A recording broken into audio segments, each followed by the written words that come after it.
Máš nejaký príklad? Tak poďme na máš toho živnostníka. napríklad dvoch rovnakých ľudí, ktorí si chceli žiadať hypotéku, ale jednému povedali nie a jednému áno. A prečo? Väčšinou je to tá bonita.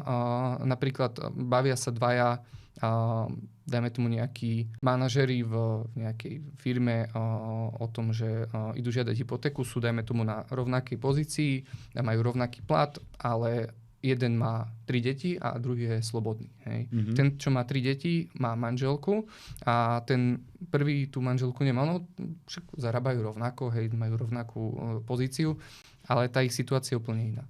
Okay. A to si častokrát ľudia neuvedomia. A ty si mi hovoril, že vedia odmietnúť hypotéku aj kvôli tomu, že nemáš vysokú školu. Áno.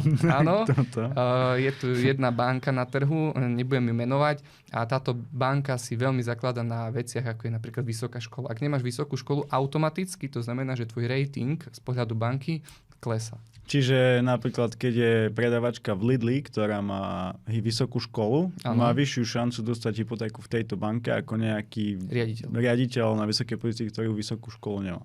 Presne tak. Aj keď má trojnásobný plat. Dobre. Minimálne 100% ti viem povedať, že úrok bude mať tá predavačka o mnoho lepší. Ono ratingovo to takto je.